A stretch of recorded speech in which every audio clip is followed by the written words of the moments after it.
श्री स्वामी समर्थ। मी प्रांजली। आज अनंत चतुर्दशी भगवान श्री हरी श्री विष्णू यांचं अनंत रूप तसेच माता लक्ष्मीची कृपा आपल्यावर आपल्या कुटुंबातील सर्व सदस्यांवर व्हावी यासाठी आज संध्याकाळी सूर्यास्तानंतर आपल्याला आपल्या घराच्या मुख्य प्रवेशद्वारावर किंवा ज्यांचे 108 सत्यनारायण पूजा ज्यांची सुरू आहे त्यांनी आपण सत्यनारायण पूजेच्या समोर केलं तरीही आणि 6:50 नंतर आज पौर्णिमा पण सुरू होत आहे तर 6:50 नंतर तुम्ही सत्यनारायण केला तर सत्यनारायणानंतर किंवा सत्यनारायणाला आपण सुरुवात केली तर अगोदर हे दीपदान करून त्यानंतर आपण सत्यनारायण पूजा करू।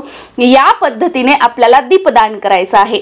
आजच्या दिवशी दीपदान आजपर्यंत तुम्ही कधीही केलं नसेल, काहीही केलं नसेल, तुमच्या घरामध्ये आजारपण आहे, धनाची हानी होते, घरामध्ये भांडणं होतात, मुलं ऐकत नाही, मुलांना करिअर मध्ये यश नाही, मुलं वाईट नादाला लागलेले आहेत, तुम्हाला आपण जो म्हणतो ना की यशाचा मार्ग मिळत नाहीये, कष्ट करतोय, मेहनत करतोय पण नशिबाची साथ मिळत नाहीये, सर्व बाजूंनी अंधकार आहे, कोणत्या मार्गाने मी जाऊ जेणेकरून ही जी परिस्थिती आहे ती सुटेल आणि मी पुढे जाईल, अशा गुंतागुंतीत अशा प्रश्नांमध्ये तुम्ही अडकलेले आहात तर नक्कीच आज जे दीपदान करायचं आहे 14 दिव्यांचं ते नक्की करा। ज्या पद्धतीने सांगणार आहे त्या पद्धतीने आणि मी कशा पद्धतीने करणार आहे हे पण मी तुम्हाला सांगेल। तुम्हाला जी योग्य वाटेल पद्धत त्या पद्धतीने तुम्ही करा।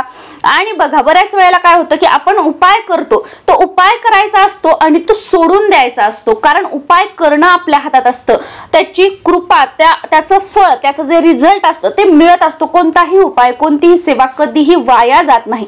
समजा आपण जमिनीमध्ये एखादं बी रोवलं आणि रोजच आपण त्याला अंकुर फुटले का म्हणून खड्डा केला, परत बी बघितलं परत ठेवलं, दुसऱ्या दिवशी परत उगरलं परत बी बघितलं परत ठेवलं, रोज जर आपण असं केलं तर ते बीला अंकुर फुटेल का? नाही फुटणार। तसं आपण उपाय केला, आज एक दिवस झालं काही झालं नाही, मी एवढे उपाय केले काही झालं नाही, तेवढे उपाय केले काही झालं नाही। आपण उपाय करा आणि श्रद्धेने आपले कर्म करत आणि नवनवीन जे उपाय असं वाटतं, ज्या सेवा असं वाटतं की नाही ही माझ्यासाठी आहे मला करायची, ते प्रत्येक सेवा उपाय करत चला, त्याचा फायदा नक्कीच आपल्याला आयुष्यामध्ये होईल आणि तो कोणत्या वळणावर होईल आणि कधी रात्रीतून आपलं आयुष्य बदलेल हे आपण सांगू शकत नाही। त्यामुळे चांगले कर्म, ज्याही तुम्ही देवांना मानता, ज्याही गुरूंना मानता, त्यांची भक्ती, त्यांचं नामस्मरण, आपल्या कुलदेवीची सेवा, असं नाही की 24 तास करत बसा, एक वेळा त्यांचं नाव घ्या पण ते अंतःकरणापासून श्रद्धेने घ्या, ती सेवा त्यांच्यापर्यंत पोहोचते।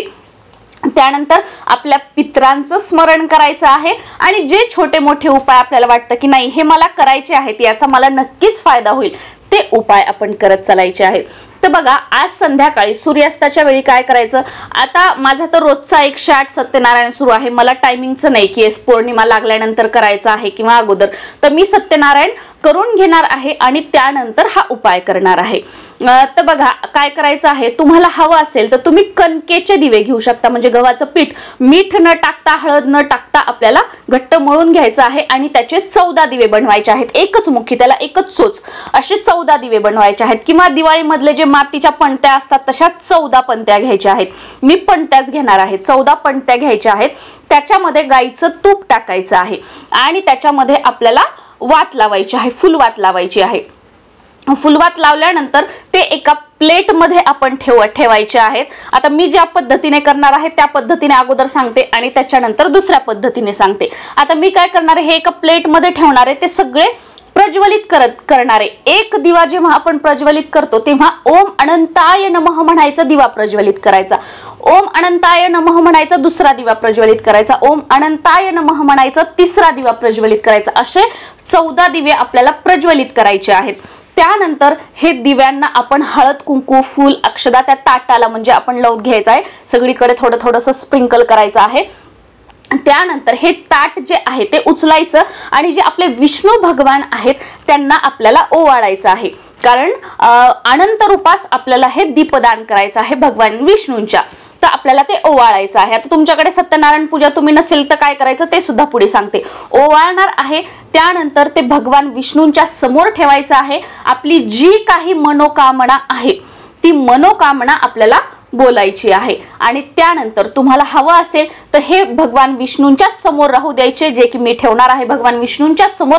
आणि त्यानंतर सत्यनारायण झाल्यावर हे दीप 14 जोपर्यंत चालू आहे तोपर्यंत मी व्यंकटेश स्तोत्राचं पठण करणार आहे. मग ते 21 वेळा होऊ, 51 वेळा होऊ, 11 वेळा होऊ, कितीही वेळा होऊ, व्यंकटेश स्तोत्राचं पठण करणार आहे. संस्कृत व्यंकटेश स्तोत्र मी म्हणते या पद्धतीने. आता दुसरी पद्धत तुम्ही काय करू, खरं हे जे दीपदान आहे हे आपल्या घराच्या मुख्य प्रवेशद्वार, आपली तुळस, आपलं देवघर आणि भगवान विष्णूंच्या समोर या पद्धतीने करायचं असतं. म्हणजे एका ताटामध्ये घेऊन तुम्ही हे दिवे लावू शकता. आता तुम्ही सत्यनारायण पूजा केली नाही, काही नाही, त्यानंतर आपल्या देवाला तुम्ही हे ओवाळायचे आहेत 14 दिवे. ओम अनंताय नमः, भगवान श्रीहरी श्री विष्णू यांच्या अनंत रूपास स्मरून त्यांना नमस्कार करून नमन करून देवाला ओवाळायचं आहे. त्यानंतर त्यातले काही दिवे तुम्ही देवघरासमोर ठेवू शकता. समजा 2 दिवे देवघरासमोर ठेवले, त्यानंतर काही दिवे आपण मुख्य प्रवेशद्वारामध्ये ठेवले, काही दिवे तुळशी समोर ठेवले, काही तुमच्याकडे भगवान विष्णूंचा फोटो असेल त्यांच्या समोर ठेवले, किंवा तुम्ही दोन दारामध्ये 2 तुळशी जवळ आणि सगळी तुम्ही उरलेले देवघरासमोर ठेवले तरीही चालेल. या पद्धतीने दीपदान केलं तरीही चालेल.